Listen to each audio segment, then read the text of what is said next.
C'est une expérience éternelle que tout homme avec un grand H qui a du pouvoir est porté à en abuser. Il va jusqu'à ce qu'il trouve des limites. Charles de Montesquieu, penseur et philosophe français, milieu du XVIIIe siècle. Donc voilà, c'est quelque chose dont certaines personnes réfléchissent déjà depuis longtemps, depuis plusieurs siècles, sur un petit peu cette notion de pouvoir. Et quand on donne du pouvoir à un individu ou à un groupe d'individus, quelle va être la tendance primaire? Et donc, d'après Charles de Montesquieu, il va avoir tendance à en abuser et à chercher des limites. Et donc, pour expliciter un petit peu ces propos, on va parler d'une expérience sociologique, d'une expérience psychologique, pour mettre un petit peu en pratique cette théorie. Et donc, c'est l'expérience de Stanford, donc qui a été menée par un professeur, monsieur Stanford, et donc qui est une expérience assez simple en somme. Pareil, je vous mettrai un lien d'une vidéo qui l'expliquera un petit peu plus en détail. Moi, je vais vous la résumer brièvement et je vais m'attarder un petit peu plus à la réflexion qu'on pourrait avoir derrière par rapport à cette situation. Donc alors, cette expérience, en quoi consiste-t-elle? C'est très simple. On prend, donc le professeur Stanford a pris un groupe d'étudiants, les a divisés en deux. Une partie vont jouer le rôle de prisonnier et une partie vont jouer le rôle de surveillant de prison. Petite particularité, c'est qu'on leur donne pas forcément de limites et ils sont un petit peu libres de faire un petit peu ce qu'ils veulent. Pour les prisonniers, voilà, on recrée vraiment les conditions d'une prison avec des cellules, etc. Avant, on les met en tenue, on les prend en photo, de face, de profil. Enfin, vraiment, on essaie vraiment de faire les choses le plus réaliste possible. On les emprisonne et on laisse les surveillants faire leur boulot. Et on s'attendait à avoir des résultats au bout de quelques semaines et il a fallu que quelques jours, entre un jour ou deux, pour voir que en ne mettant pas de limite, les prisonniers se sont fait très rapidement très mal mener par différentes manières par les surveillants, que ce soit des sévices physiques, psychologiques, émotionnels, voilà. Les surveillants n'ayant pas trop de limites et ayant tous les pouvoirs sur nos pauvres prisonniers, ils en ont très vite abusé. Comme quoi, quand on ne met pas de limites à certaines personnes, et il semblerait même à la majeure partie des personnes, cette notion un petit peu de prise de conscience de soi-même, de nos actions, de nos actes, etc. Et ce qui aussi revient un petit peu à cette notion de ne pas faire aux autres ce qu'on n'aimerait pas qu'on nous fasse à soi-même. Cette expérience de Stanford est très intéressante à ce niveau-là. Donc sur un petit peu cette notion de l'humain qui, mis dans certaines conditions de supériorité, voilà, qui était voulu, c'était le but de l'expérience. On mettait volontairement des personnes en situation inférieure et d'autres en situation supérieure et on voulait voir un petit peu ce qu'on en retirait. Et on se rend compte que en tout cas, il a fallu très vite arrêter l'expérience parce que la totalité des surveillants avait ressorti les moins belles facettes de l'homme, on va dire. Donc, ce qu'il va falloir aussi ressortir de cette expérience, c'est un petit peu cette notion de pouvoir. Là, c'était assez clairement mis prisonnier, surveillant, mais est-ce qu'on peut pas avoir un petit peu cette notion de pouvoir, d'élargir à d'autres choses de la vie du quotidien? Et cette notion de pouvoir aussi, elle peut prendre différentes formes. Elle va être propre aussi à chaque individu en fonction de son conditionnement, de son éducation par le biais de sa famille, de ses parents, de son environnement proche, par rapport à l'école, par rapport à la société, par rapport à ce qu'on va lire des journaux, de la télé, de notre source d'information, Internet, etc. Chacun va avoir un petit peu cette notion, une certaine notion de pouvoir, une certaine notion de puissance, parce que voilà, le pouvoir là, c'est un petit peu ça que je veux mettre en avant, cette notion de pouvoir, de puissance. Moi, je me suis permis, voilà, de vous en décrire certaines que je trouve intéressantes, mais après, libre à vous, à chacun. Voilà, moi, j'ai mon expérience personnelle par rapport à mon vécu, par rapport à mon passé, par rapport à l'éducation que j'ai eue, même par rapport à son métier. Voilà, moi, j'ai un métier de quand même un peu de relationnel et je vois pas mal d'humains, parce que même si je travaille sur les animaux, mais aussi sur les humains, mais Même quand je travaille sur les animaux, j'ai quand même l'humain qui me contacte, qui prend rendez-vous, qui m'amène son animal, qui me paye. C'est avec lui que j'interagis aussi. J'interagis avec l'animal, mais j'ai interagi aussi avec l'humain. Donc, j'ai 9 ans de clientèle, 9 ans de patientèle. Donc, je sais un petit peu, j'ai une certaine expérience de l'humain, on va dire. Chacun aura la sienne aussi, et c'est toujours pareil, en fonction de sa sensibilité, en fonction de son éducation, etc. Je pense que vous avez compris le fond de ma pensée. Alors, je me suis quand même permis de développer un peu la vidéo et on va voir quelques exemples que moi je trouve intéressants. On peut mettre un petit peu une notion de pouvoir, que ce soit individuel et ou collectif. Mais ce qui s'observe toujours pareil à une échelle individuelle va s'observer à une échelle collective. Et en plus, avec le collectif, c'est connu aussi, hein, le nombre peut aussi faire la force en plus. Donc, tout dépend un petit peu du collectif et du pouvoir qui peut être plus ou moins donné à ce collectif. Et on va essayer de développer un petit peu avec ces différents exemples. Cette notion de pouvoir, on peut l'élargir à plusieurs situations en fonction de l'intelligence, de la connaissance. On sait quand même que l'intelligence, la connaissance peut être une certaine forme de pouvoir. Qu'est-ce qu'on décide d'en faire? L'information aussi. Le fait d'avoir de l'information est une forme de pouvoir.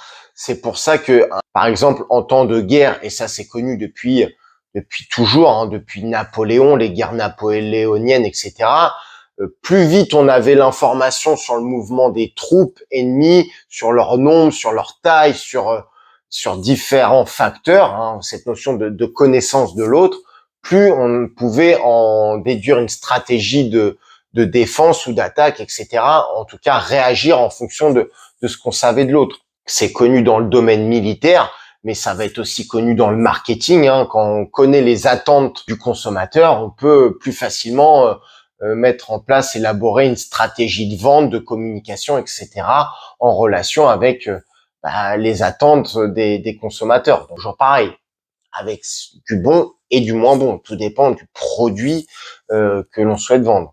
Alors, d'autres formes justement de pouvoir, la profession, en fonction de la profession que l'on va exercer. Je vous réfère à une autre vidéo que j'ai faite sur le fameux syndrome de la blouse blanche, en fonction de la profession. Et là, il s'avérait que c'était par rapport aux scientifiques, aux médecins, etc., aux gens qui ont des blouses blanches et qu'on va statuer, qui vont être vus d'une certaine manière par l'ensemble de la population.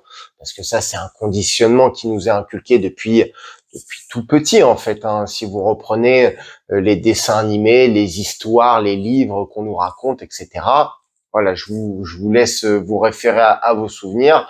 Les gens en blouse, les médecins, les docteurs, etc. sont toujours mis en avant d'une certaine manière. Ils sont toujours bien vus, ce qui est pas forcément un mal en soi, mais voilà, toujours avec cette notion de, là, on peut mettre un petit peu de pouvoir, tout pouvoir donné tant en abuser, parce que certains ne le font pas. Libre à chacun après de tirer ses propres conclusions. Mais on pourrait le voir dans d'autres professions. Nos politiques, hein, beaucoup ont été pris, voilà, en abus de pouvoir parce qu'ils ont du pouvoir, ils ont en plus de la connaissance, ils ont des moyens. Donc il y a de nombreuses affaires par rapport à nos politiques actuelles, nos politiques du passé et sûrement nos politiques du futur, hein. La profession, autre petit exemple que moi je connais un petit peu parce que j'ai eu un oncle qui était dans la police des polices, hein, donc la police qui est chargée de gérer les affaires des policiers, des gendarmes, voilà, qui abuseraient un petit peu du pouvoir qui leur est donné. Et ben la société a créé une police des polices, hein, qui vont un petit peu gérer les affaires internes. Parce que des personnes à qui et là nos forces de l'ordre, c'est pareil, hein, tous ne le font pas et heureusement, mais certains le font malheureusement. Comme il y a potentiellement des abus, et ben on a créé, la France a créé, et d'autres pays, hein, une police des polices. Donc la profession peut être aussi une notion de pouvoir. L'argent, voilà, ça c'est pareil, c'est quelque chose qui est connu, qui est vieux comme le monde, hein. Quelqu'un qui a énormément d'argent va avoir tendance à avoir beaucoup de pouvoir, va être mis en avant par la société parce qu'on vit dans un monde très capitaliste, voilà, où l'argent est roi, où cette notion d'argent, ou si vous avez beaucoup d'argent, vous êtes forcément mis en avant, etc. Voilà, c'est quelque chose qui est quand même très facilement mis en avant en France. Cette notion d'argent et de pouvoir. Hein. Pareil, hein, je n'invente rien. C'est des principes très connus. Le physique peut être aussi une notion de pouvoir. Hein. On sait très bien maintenant en sociologie, en psychologie, qu'une personne qui physiquement est attrayante, homme ou femme, va potentiellement réussir plus facilement, décrochera plus facilement un poste, etc. s'il rentre dans les critères physiques de beauté, pays, voilà, de son continent, de sa région, etc. On sait que cette notion de physique, c'est pareil, homme et femme, va influencer un petit peu, va donner plus ou moins de pouvoir. Et à contrario, si vous rentrez pas dans le physique, que ce soit par rapport à vos critères de beauté ou par rapport à votre couleur de peau, etc., bah, vous aurez pas forcément les mêmes chances. C'est un peu pour ça qu'on a fait en France et dans d'autres pays les CV anonymes où il n'y avait pas de photo pour justement ne pas être jugé par rapport à son physique, que ce soit positivement ou négativement, pour mettre une certaine neutralité.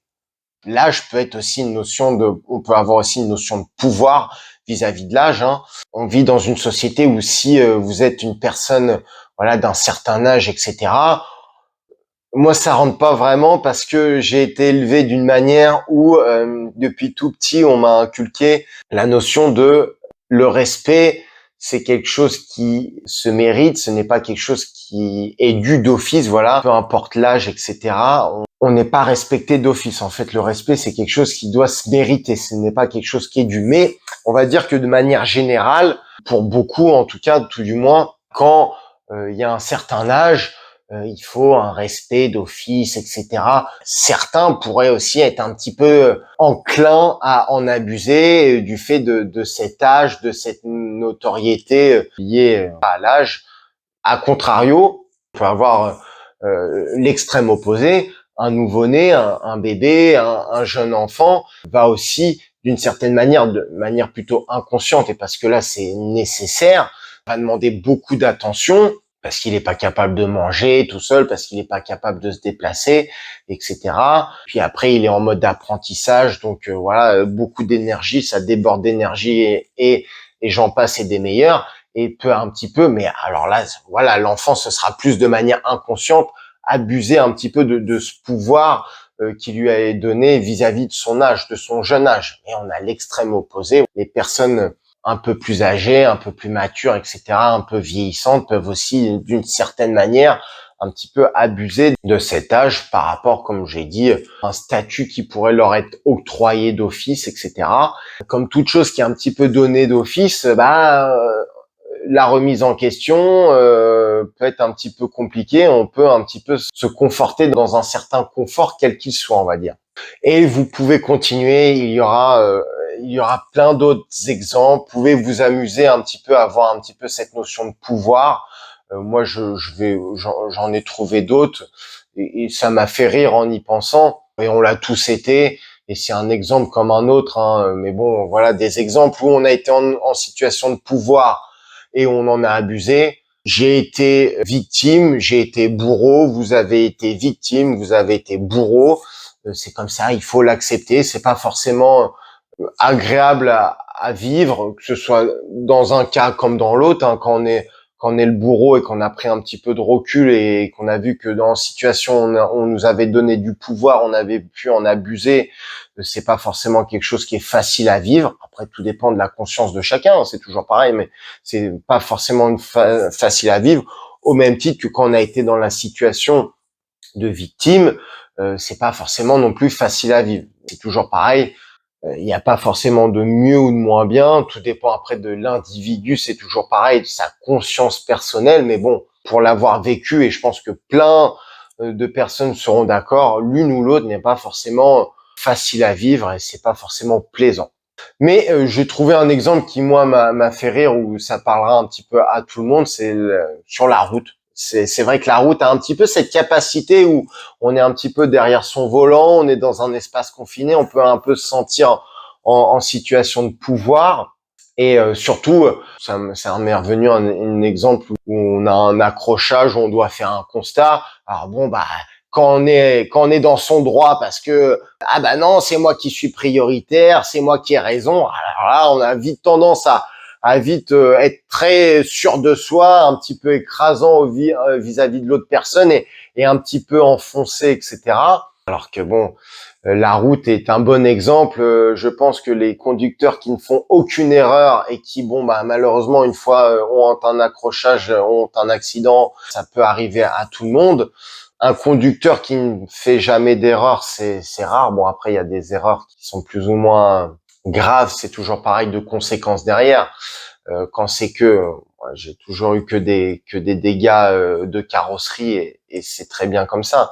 Mais voilà, même dans des situations comme ça où j'avais pu être en tort ou inversement, c'est vrai que c'est marrant de voir comment on peut réagir ou comment la personne en face peut réagir. La route est un bon révélateur. Vous en avez d'autres.